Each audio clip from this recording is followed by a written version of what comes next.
Okay, thank you so much for the warm welcome and really excited, privileged, honored, and I think it's a great Friday, I would say, morning, and we are blessed with a good amount of rains as well today. So, good check on our air quality index. So, from that perspective, we are good. No, but I think thank you so much for the entire, KIET institution, the leadership, the management. Ma'am, thank you so much for inviting us. Thank you, Bhavna. And I think we will make the best out of the time that we have, the next 30, 40 odd minutes that we have. And we have a good amount of panel members coming from very diverse backgrounds. And today we will try to harp on the topic that we have. But at the same time, we want to leverage on what experiences, what backgrounds you sort of have in your organization, your experiences. So we want to learn on that, and plus we would also like to make this more interactive. So please, only humble request to all the students, please ask questions, make the best out of the time, because we want to make it really useful, valuable to each one of us. So with that, I think just a quick context setting about the current times that we are in. AI being one of the most hot topics that each one of us talk about. We live in the in AI world. From that perspective, I just want to borrow a quote from one of the technologists / AI engineers, Alan Kay. He says that one of the best way to predict the future is to invent it, right? So I think we are, with the advent of AI, we are in the scheme of things that we are far more towards how do we really predict the future, how do we really engineer our prompts and ensure that we are understanding, we're getting the responses and fine-tuning our requirements. And I will harp on the topics that Kush, Alok, both of you talked about, how to sort of envision the future, and what risks and data privacy aspects that we need to bear in mind while we look at from that future perspective. So, and also just a background about India's country economy. We are in a digital revolution, I must say, with a lot of initiatives, including our Honorable Prime Minister, who sort of touches upon in the AI summit that with the advent of AI, it used to be generative AI. After that, we have agentic AI, and now we have AGI. With all the various new terminologies that, and of course the concepts behind that, we are talking about what kind of boost that it will, have to the economy. India as an economy is going to get boosted by around $10 trillion approximately, give or take, by 2030 to its GDP. It's a massive revolution that we are going to expect. So which will generate jobs, it will generate opportunities, of course, startups and other things which we all talk about, right? So how is that going to bolster? Second aspect I also want to touch upon is how do we really make the best out of what we have? That is extremely important. It's not just AI taking over jobs and all of that. I think I think we are one of those generations, couple of us for sure. We've seen the times where we did not have mobile phones. From that we had mobile phones, we had internet, we had .coms. From there we have seen the entire transformation that fortunately we have seen that. Of course, our next generation may not understand a lot of life that we've been gone through. But with that, I will start the discussion. I'll probably request all the panel members to sort of take that from the perspective. So I think we have 2 rounds of conversation. Each one of us will be going through a couple of their questions, and after that we will also take some questions from the audience to the panel members. That's the structure of the session that we have right now. So first, let me just start with you, Jay. I just broadly want to know, in your organization, you come from Gartner. It's a very prestigious, large organization from a global perspective, plus it does a lot of research, right? How do you really see enterprises practically balancing the innovation speed with the rigorous requirement of AI governance framework, especially when it comes to the business leaders who punch in for rapid development? What is your take on that? Well, there is, honestly speaking, no balancing of speed with governance because, every other day, any partner, any consultant would come to us and say, we needed this yesterday. So it's really a really high competitive market right now, and there is no balancing, to be honest. So governance, according to me, should not come at a later stage. Yeah. That's what we practice at Gartner as well, that, we plan for it. It should be integrated in the systems. Let's say, if you want to use certain LLMs, you want to use certain, tools. So we are prepared for it. We're like, okay, we have some sort of APIs which are already Gartner approved. Already, our teams have tested it. We have put some wrappers over them to make sure that the data does not filter through. So it's sort of like that. So we already prepare ourselves, then we have all the tools, all the materials ready with us, and then, that is where the governance comes. So it's more about a left shift in the governance, that is the preparedness point, rather than saying, okay, now I've developed this, and I think now we should think about the governance. No, it should come before you think about the product, before you think about even integrating AI to something. So that is one thing that we think about. Then the other thing is governance also comes in the form of risk. That what sort of risk each sort of engagement or project we are doing possess. So I classify that at a high level. It could be low, medium, high. And so for a low risk thing, we'd be like, okay, fine, we can do away with the certain things. Like for an internal project, we might do away with the certain compliances and things like that, which might not impact our client data. So compliances really come into picture, which is like the client data, or we are dealing with public data. That is where it comes into picture. Like I would say, it's very it has to be very robust. So then at a medium level, we'll be like, okay, are we advising someone, or are we building the product for them? Are we really playing around with the data? If we are not playing around with the data, it's a medium risk category. If we are really playing around with the data, it's a healthcare data, there is a GDPR compliance, there is a HIPAA compliance, something like that comes into picture, then the governance on that is very high. Yeah. So risk categories are there, which makes our task easy, that what we have to do. And let's say if I have to work on something which is a low risk, and I have to provide it in a very speedy way, then my idea is that we will create a different environment which is completely different from what where our production apps are, and we'll start working on that. That's how we build fast, we deliver in speed, but also we do not compromise the security and the governance aspect. So that is how we do it at Gartner. But I think that is sort of now becoming the industry standard as well, that people are trying to classify where the risk is and how to put the governance in advance rather than making it a post process. Yeah. Understood. No, I think excellent points there, Jay. And I think you did touch upon how do you ensure the governance is sort of built in and it's not a bolt on which you decide later. And risk categorization will be extremely important in the entire course of governing things. Thank you so much for that. With that, maybe I'll go to Apar now. Apar is I would say he's an automation leader. He has an organization which sort of specializes in the application front, specifically curated for the manufacturing segment.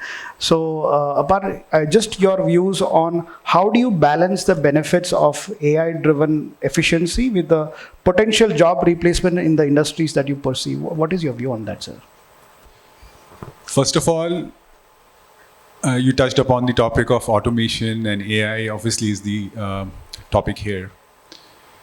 If you look at the amount of investments that is going into AI, I just read an article a couple of weeks back that the number of offices, the amount of investments going into building offices for computers, that is data centers, has exceeded the amount of investments that is going into building offices for humans in the US.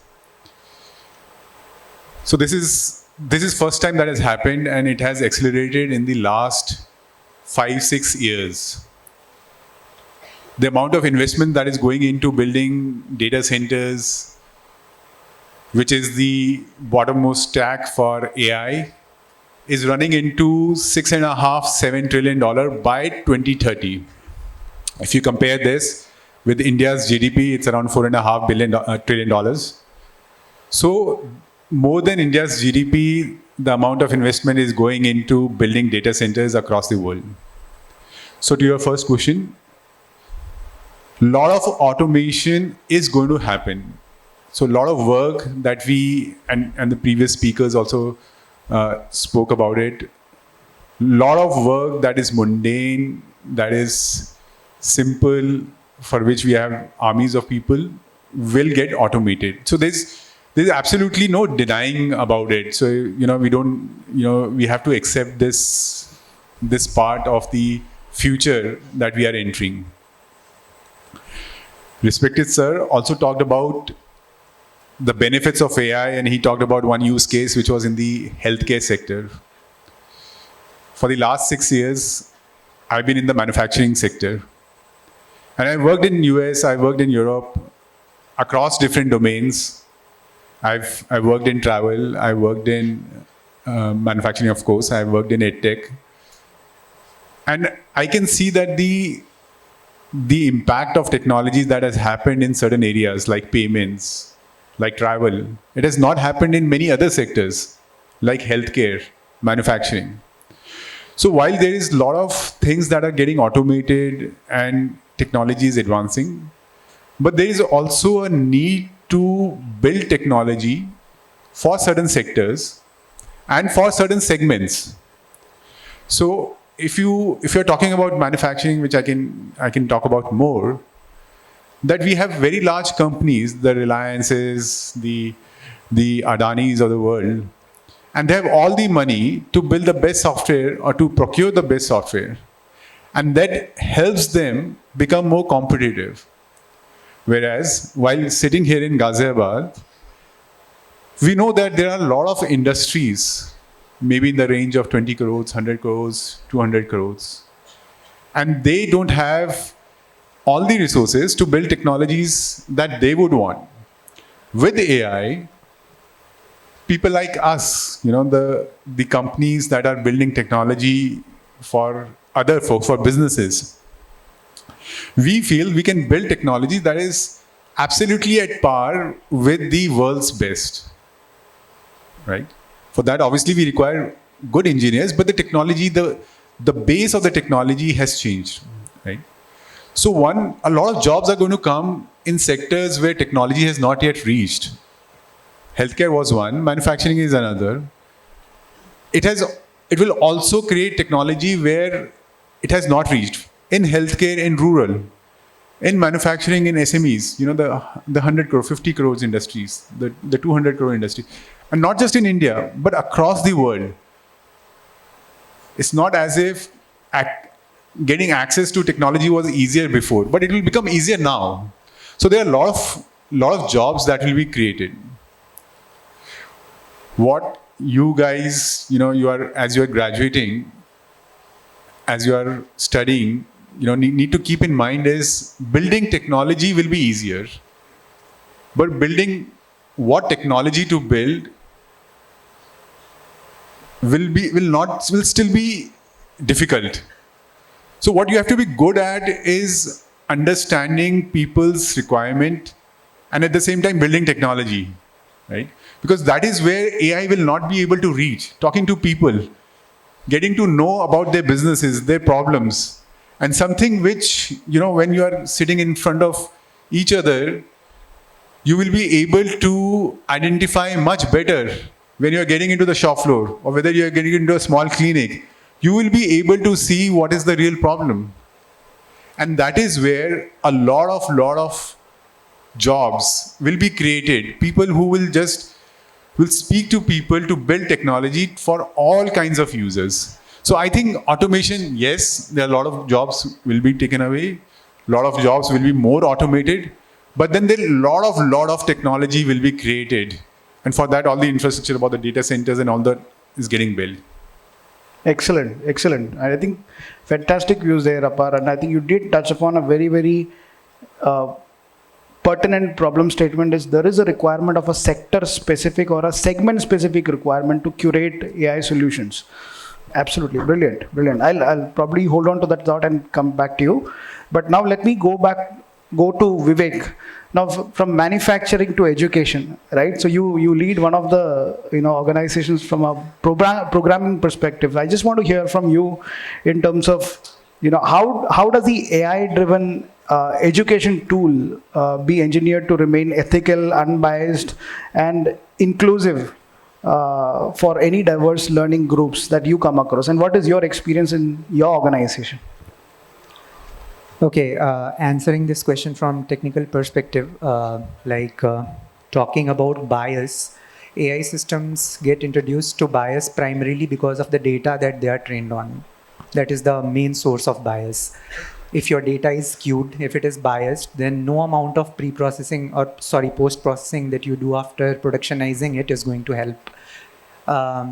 So the first thing is that when you are doing data engineering, you should make sure that you curate data from various demographics rather than being fixated upon just the dominant ones.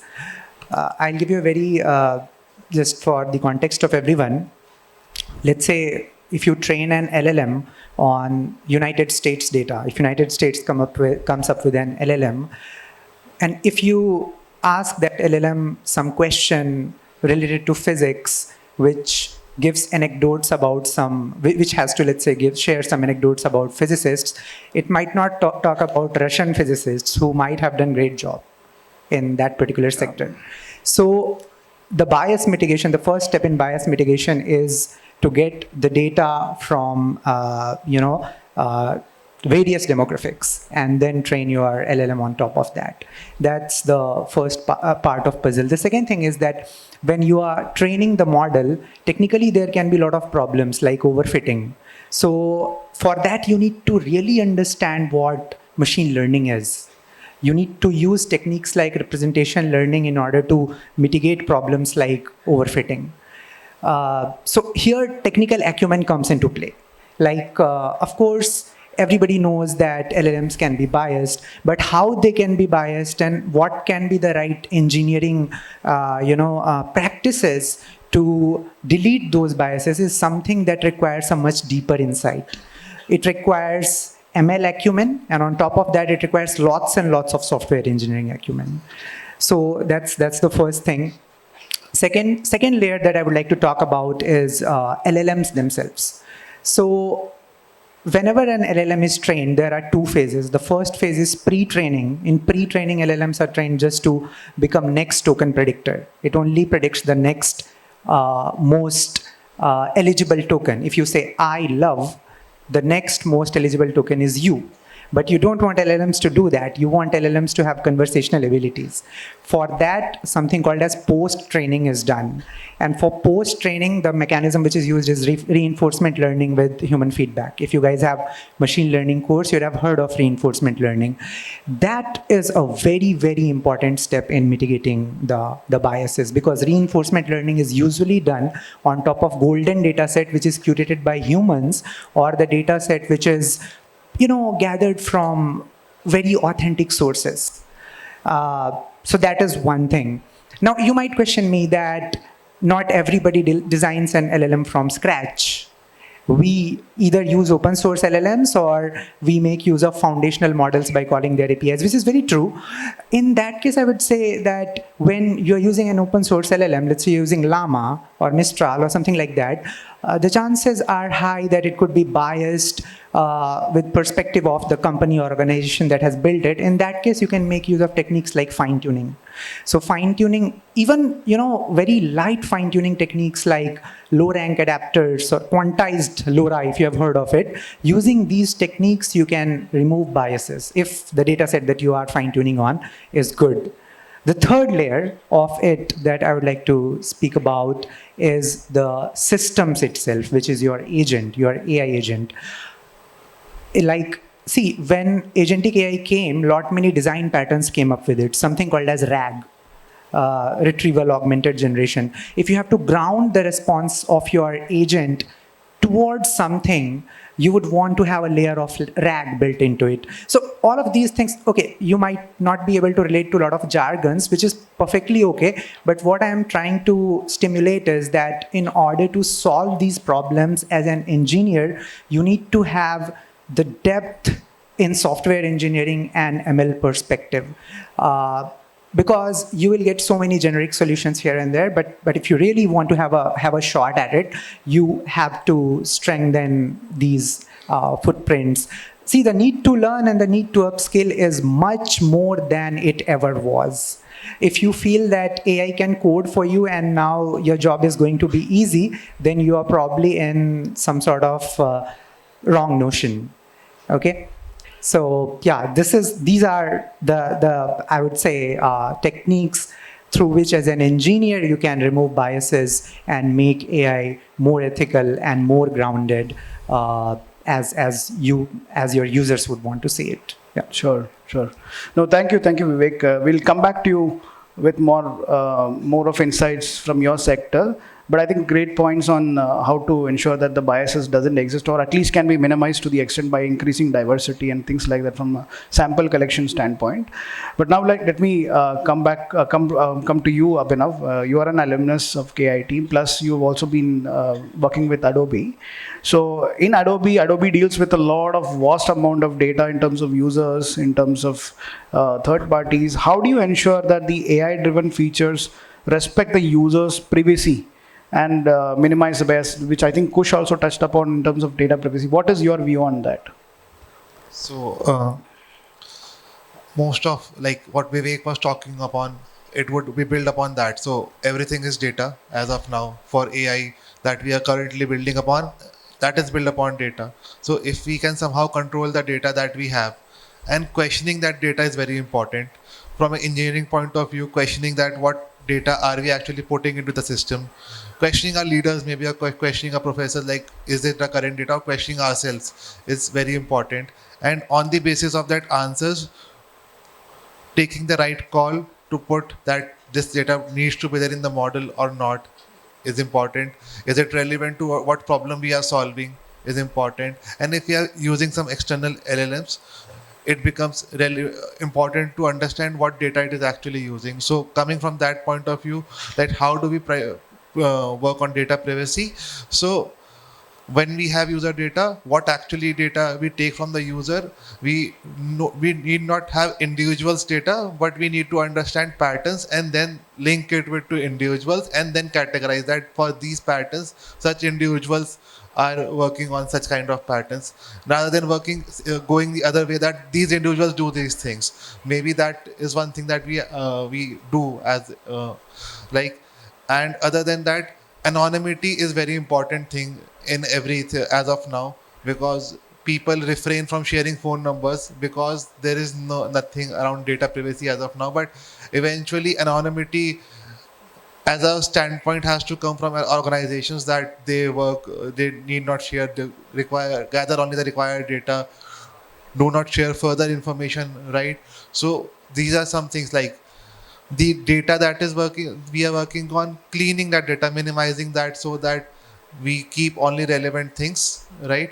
And once we have these things, like on the basics, once we have the data clean, then we can work on things like ethics, where we are using that data in the correct way. So we have to build up a foundational things in such a way that we start from the basics. We try to understand what all things we are building, how we are building, and what is the process of it. So in that, if we keep our ethics right, that is it correct or not, and we keep answering that question and go in a correct direction, that helps us going in building systems and processes and even the models that are ethical and keeps data privacy in check. Sure. No, I think very good pertinent points. How do you ensure that the data remains private? How do you ensure you anonymize the data? You did touch upon anonymization, pseudonymization, so that you get the trend or the type of the data, but it's not linked to a person. Right. That's extremely important. Thanks for that, Abhinav. Now I'll come to Pranati. Pranati, you sort of lead a travel sort of a vertical. So from that perspective, how, and you manage large engineering teams, and based on your experience, how do you address the potential AI biases in a personalized recommendations at scale in hospitality and travel industry? What's your experience on that? Yeah, thank you, Rohit, for the question. And before I move there, it's great to see all these students, young minds, curious and learn about AI and the other aspects of it. So just to begin here, I would like to first, before going to AI biases, I would like to first give you examples on what kind of personalization recommendations we are talking about here. So you guys must have visited travel sites, searched for hotels, flights, the destinations that you want to go. Earlier, it used to take time to do your research to where you would want to go, what are different popular hotels, etc. Now, our travel sites are giving you those recommendations. They can be popularity-based, it can be user-based recommendations. At times, it helps our travel industry where we are cross-selling some of our business lines. Like if user is trying to book their flights, we also try to give them recommendation around the cars or the hotels, etc. All of these are good features. However, all of this comes with a question that how relevant is it? On what basis these recommendations are given? And that's when the questions of bias comes in, like what data are you training? And as everybody is talking about data, that's the most important factor when you are talking about mitigating biasness. So diversify your training data, that's the most important thing. And while you are training your models, it should be based on like the context or the preferences, as sir was saying, 𝗧𝗵𝘁𝗃, like place, time, and context that matters. So instead, like while you're training your data, exclude all the sensitive information, like maybe gender or age, which may not be that relevant. Rather, try, in our case, like for travel, we try to train our model based on the travel preferences, the current preferences or the needs of the travelers, maybe the purpose of the trip, accessibility needs, etc., which helps boost the correct recommendation to them. However, at this point also, we don't know, at times the users like needs may have changed with time. So at times we also have to decay our old interactions.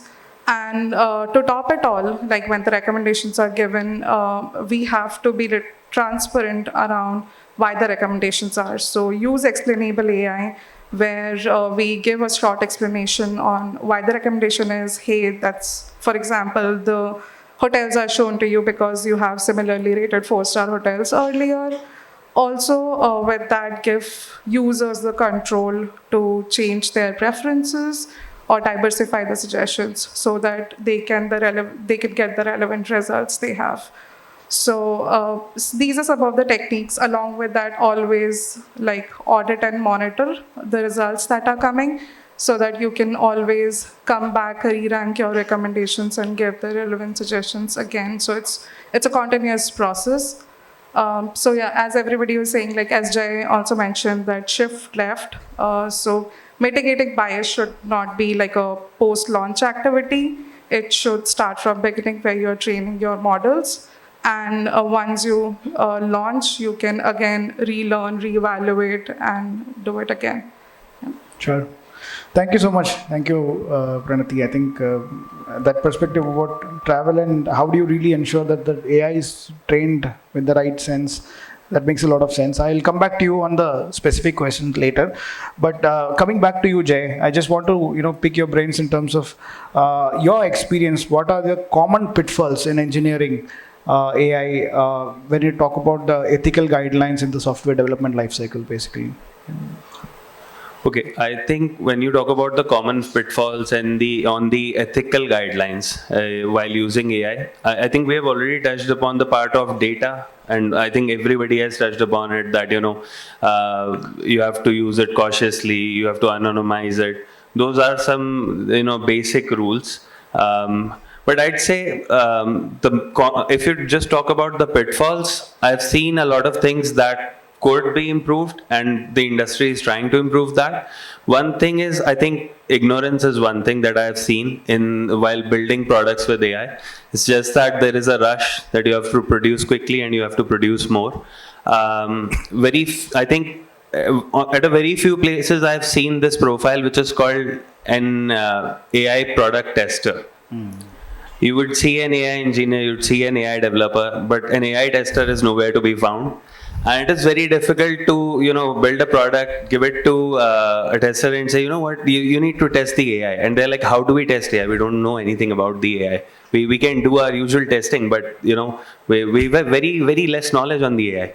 So I think that was one of the places where I found gaps, where I found that's one of the pitfalls, to train the testing teams and the quality engineers to understand the basics of AI, what to test, what to ignore, the matrices, how much should be the accuracy, what is the fairness score, things like that. The tools that we have to give them, maybe ragas or deep eval. I mean, maybe some of them are jargons to many of the people listening here, but these are some of the very basic things that nobody almost touched upon.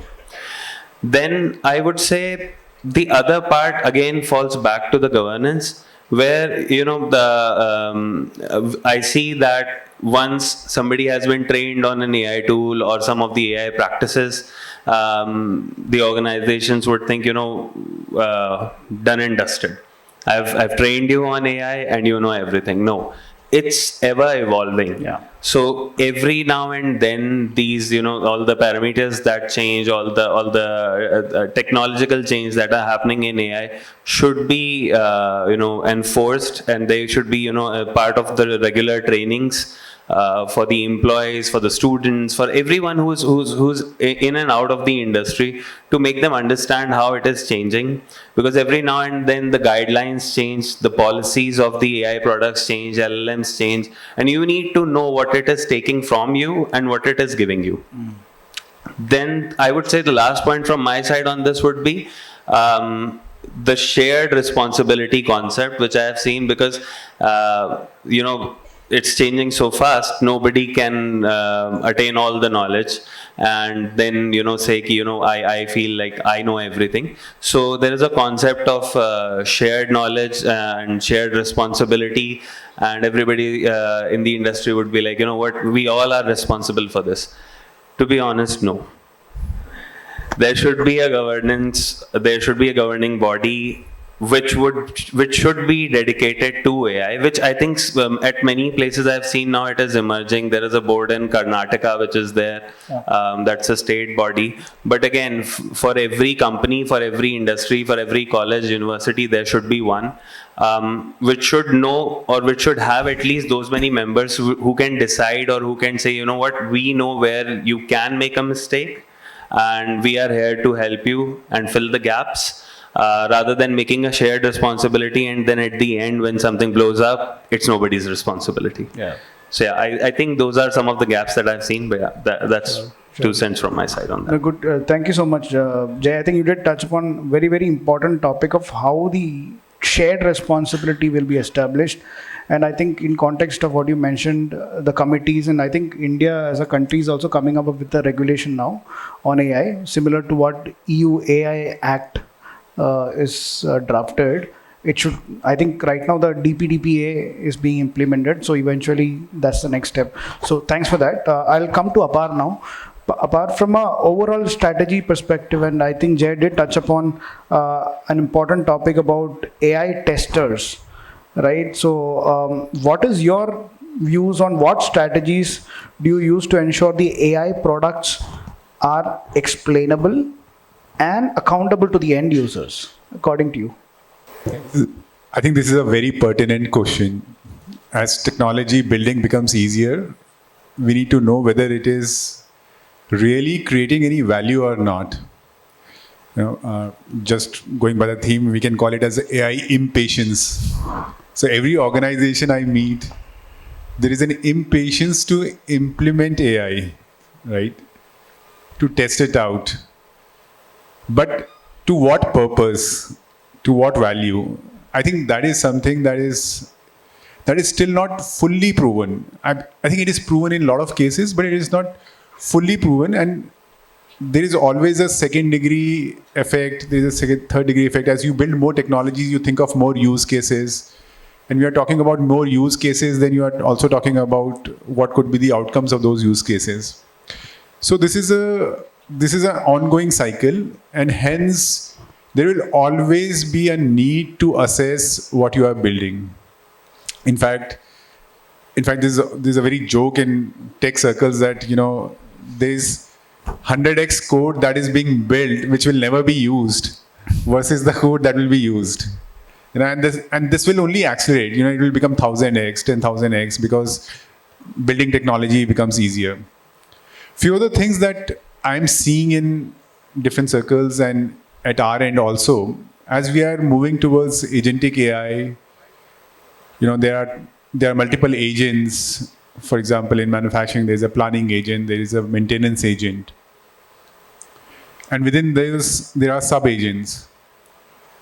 At the same time, because the amount of transactions, the amount of conversations that is happening is at a very high volume, it is not possible for humans to actually look into each conversation and whether a goal is achieved or not. So there are actually, there's a lot of investments that is going into observability platforms. Basically, you can call it as an AI judge.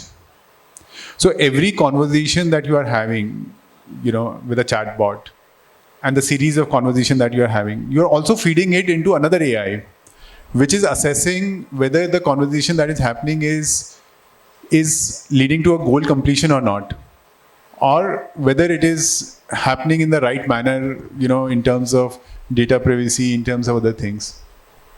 So there will be AI that will be looking into the work of other AIs, right? And this will become a very, very common theme. So the amount of investments that will go into, the amount of technology that will be built into governance, into observability, into assessing how the AI is being used will be extremely high. But again, at the same time, as I mentioned in my previous time, that ultimately, when we are talking to the businesses, what is still very hard is getting to know what the real business challenges are, right? So it's very important. And when you're talking about AI, as I see in my team, my engineers, for certain groups, we have asked them not to write code. So you will be actually, if you tell me today that yesterday I have written code, then actually you will be penalized. You will not be. Then there's an amount of training that needs to go, because whatever you have to do, you have to write through prompts. This has become, at least for 40% of my team, this has become a rule that you cannot write code. You will have to do it through prompts. You have to use AI to build code. Now, when you're asking your team to do that, what is very important for me is what is the clarity in her mind with which she's putting the prompts. How much does she know the domain? How much does she know the system? Because if you know that, then you will be able to write or give the right directions, right? I think, you talked about the direction, the horse. So you don't want to be riding a horse that is a mad horse. You want to be riding a horse you are in control of, right? So it's the clarity of thoughts, your knowledge of your domain, your ability to use the tools, and the patience to use the tools. So all those human things which we have kind of ignored many a times will become more and more relevant. Your empathy with the user, your ability to understand. So those are the things that will become more important. And when people are going to come and assess you, going to recruit you. Those are the things that you are going to get evaluated on. So that's what my message to this very energetic and very intelligent. Thank you. I take away that interesting clause that you mentioned. How do you ensure that you control the horse that you're riding? It's a very interesting statement that you mentioned. Thanks for that, Apar. I'll come to Vivek now. Vivek, what skills do you think are essential for engineers to learn and to stay relevant in the current times? Especially you start up your organization. I think it's, for audience, everything is quite relevant. How do they plan to eventually stay relevant, according to you? Okay, I think for computer science students, the most important thing to understand is that, the computer science is based upon the idea of abstractions. Like, one mistake that I see a lot of people do, mostly freshers do, is that they immediately jump on to learn the concretions rather than abstractions. And I'll tell you what I mean by that. So I have seen people jumping on to learn something like MongoDB without really understanding database systems. Database system is the abstraction. It has multiple implementations of it. It could be MongoDB, it could be MySQL, it could be anything. Like the point is to first understand the fundamentals well. If you do not understand fundamentals well, no matter how many implementations of it you would always falter when there is something that requires you to dive deep. So that's the first thing, that focus on abstractions and be very, very strong with your fundamentals. The reason I am telling that is, you might have heard of people like that, hey, AI agents are LLM wrappers and all. That is the most, I would say, immature thing that one can say. How many of you have used Cursor or Claude Code? Yeah? Okay.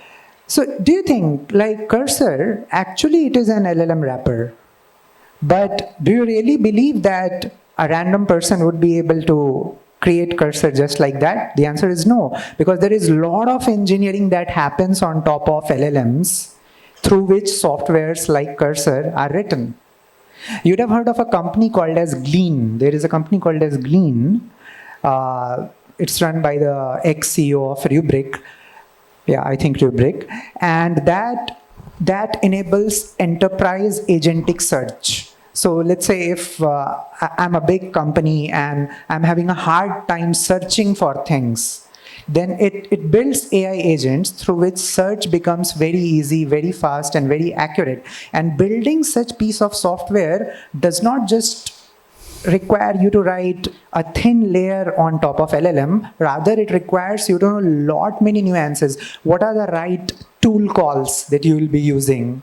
Will you need a layer of RAG? Will you need some MCPs? Will you need to fine-tune your model? All these things require deep engineering acumen, and you would be able to have answers to these only when your fundamentals are picture perfect. And I would like to reiterate one thing: you do not need to be an AI researcher for this. You need to be a very solid, very good engineer for doing things like these. So that's the first thing where I think upskilling is needed. The second thing where I feel upskilling is needed is that now I see that engineers of the next decade, or not even next decade, I think 3-4 years down the line, will need to wear multiple hats at a time.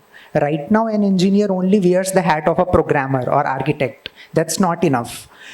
Over the time, I would see engineers wearing the hat of product manager and wearing the hat of even a founder. You need to have the right product sense and the right business acumen in order to be able to figure out what is the problem that you have to solve for.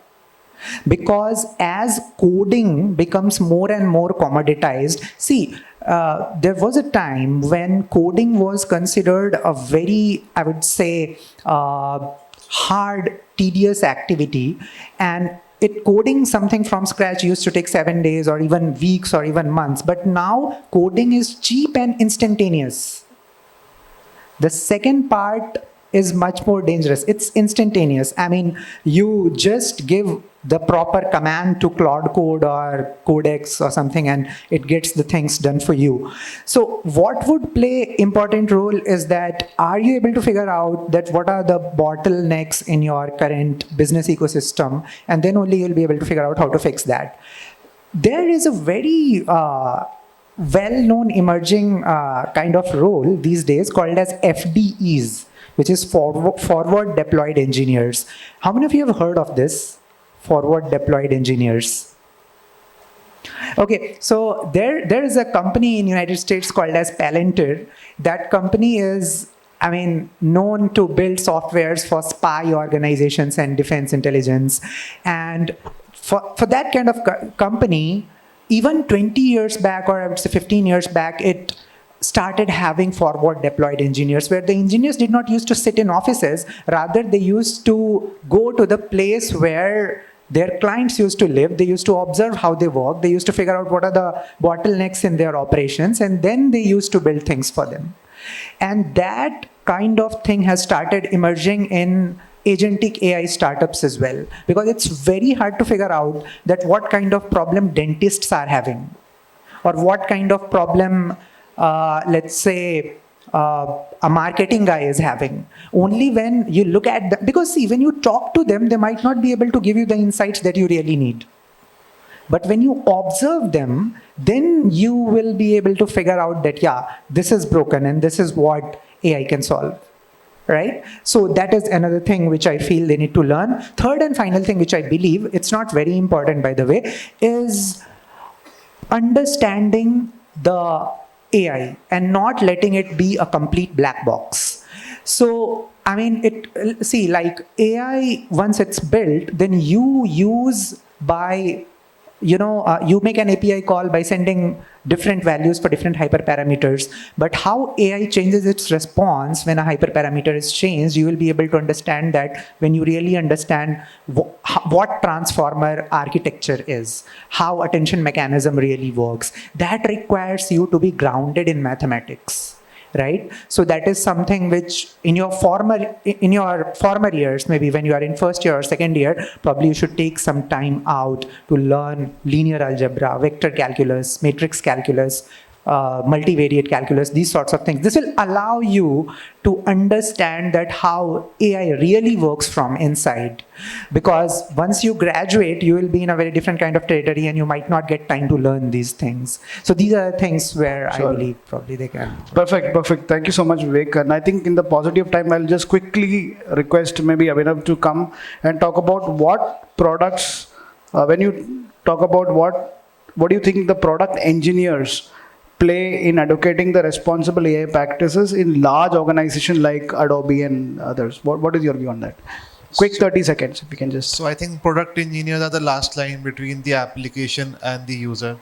So as product engineers, you should be able to think from a user point of view and try to understand that what problems that user is trying to solve is actually getting solved by you.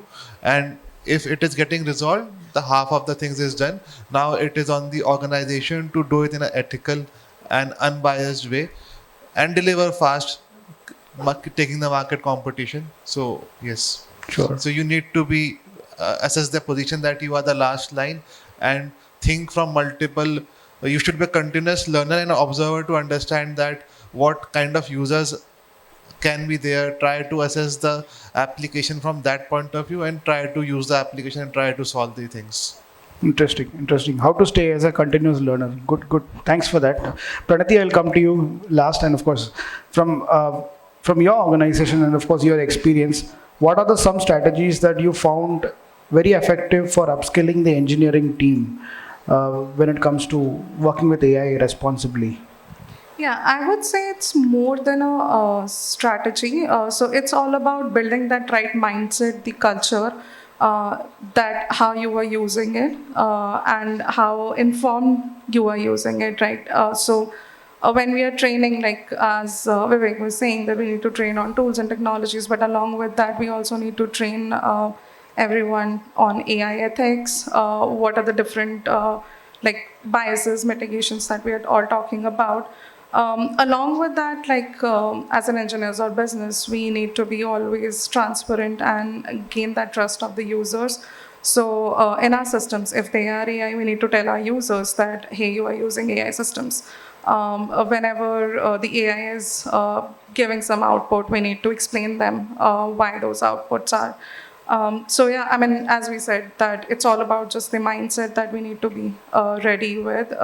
Like mitigating biases should not be afterthoughts. So some of these things or the perspectives that we give or inculcate to our new engineers, the budding engineers who are coming up. And along with that, the data privacy, as we said, that should be on top of our priority. Like we need to build our systems, set certain guardrails, secure our systems so that like we cannot afford to lose the privacy of our customers. So those are very important factors. And to top it all, yeah, it's all about the audits, the governance teams, that all these needs to be there. We need to be vigilant about what's happening. Yeah. Sure. Thank you so much for that, Protiviti. I think we've come to the end of the session, but I will probably request if there are any questions, maybe we can take 1 or 2 questions to the panel. Yeah. So first of all, greetings to all the panelists. It was a very insightful session and it felt really good being part of such a intellectual discussion. All right, so my question is for all the panelists. I have multiple questions. So firstly, we talked about human-centric AI. Alok sir just spoke about it moments ago. So do you think truly human-centric AI is really possible? Because all the companies which we have right now, which have all the power regarding the AI systems, they are profit-driven. They value engagement more than well-being of humanity as a society. So do you think a proper human-centric AI system is possible? And secondly, sir, you talked about biasing. So let's suppose I am an AI engineer and I'm debiasing an AI system. So am I not promoting the moral framework I as an engineer or my company prefers?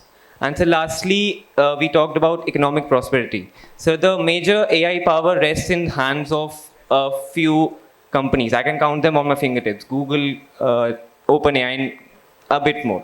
So do you think economic prosperity is possible if we distribute this power into the hands of multiple small-scale organizations like a public utility, or something else needs to be done to reorganize the power?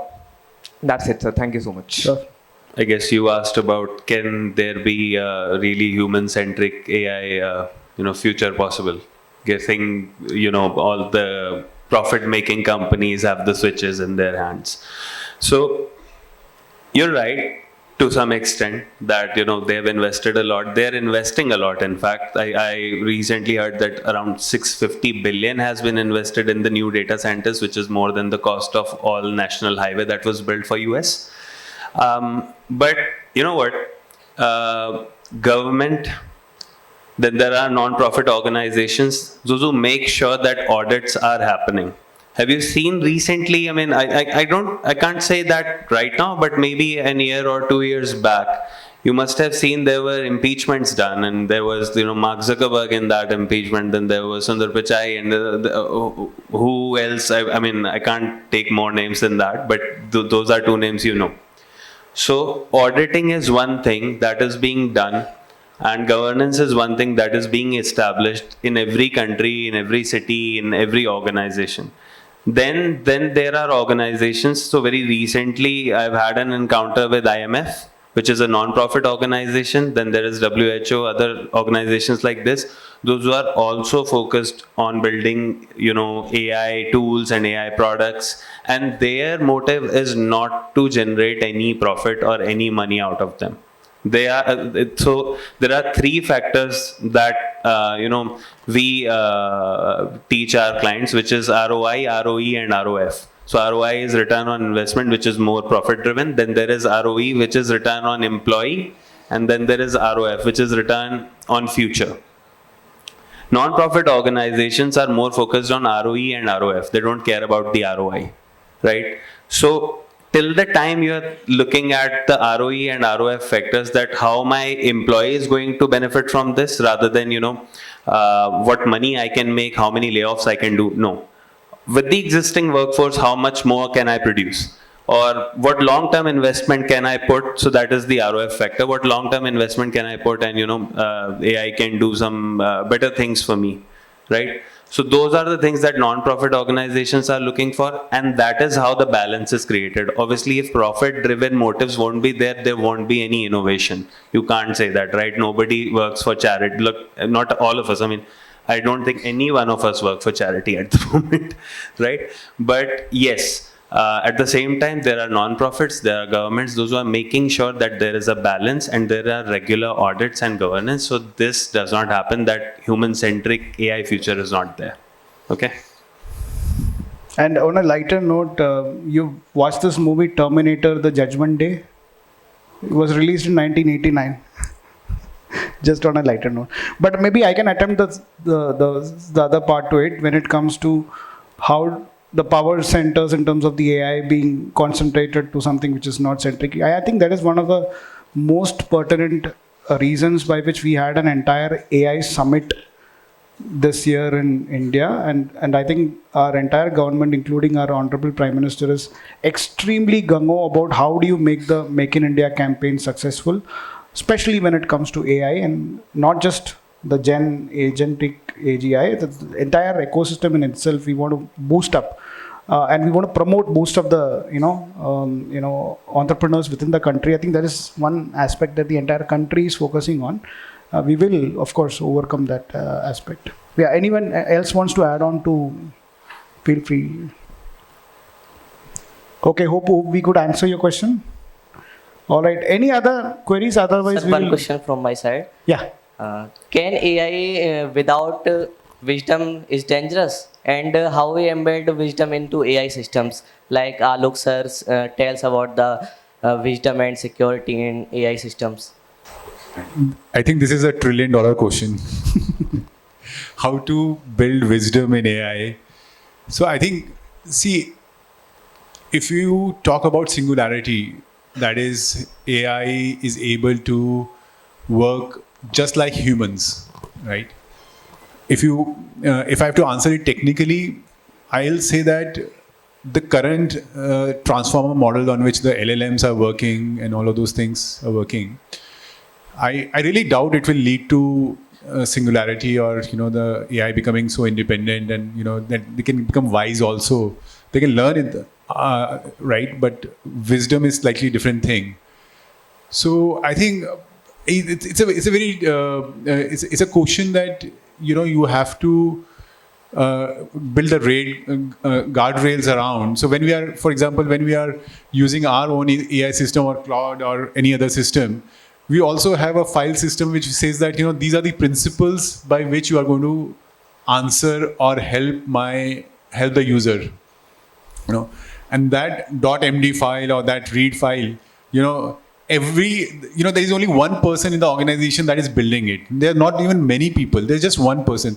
So it totally depends that who that person and what's the ethics and moral values of that person is when he is building that AI system and building that, that file which will answer the questions for everyone else. So I think human values are the things, and the people who are building it and making them accountable, it will boil down to that. He talked about the government and the NGOs, so those are the things that we need to be more careful about. Absolutely. But just to add on, I think which LLM do you currently use? Which AI model do you use? In terms of any examples, you use Copilot, you use Sir, like ChatGPT. Yeah. What is your experience maybe 1 year ago versus now? Is it giving better results? Yes, sir. It provides the better result according to my preference. Yeah. No, I think the answer lies there. Of course, while Apar talked about the singularity element, it will obviously, it's a continuous process, and the learning is going to be exponential for it. It will not take longer time. With lesser time, it can learn more, of course. But there is a threshold which we are all the $1 million question that you talked about, where how do you really, does it sort of go above the threshold or not? What I reckon from here, like we have got pretty comfortable with using AI in various sectors. So do we really need to develop more in AI sector or in AGI sector as well? Because we live in like a post-consumeristic society. So like my acquaintance earlier said that there lies various disparities between the AI, and there are only few companies that hold all the powers between the AI sector. So do we really need to develop more AI and AGI in journal? See, I think practically speaking, when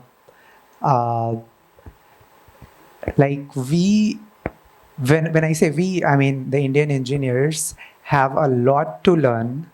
The gradient of learning is going to be very high in the next few years, and we should strive to build useful agentic systems first.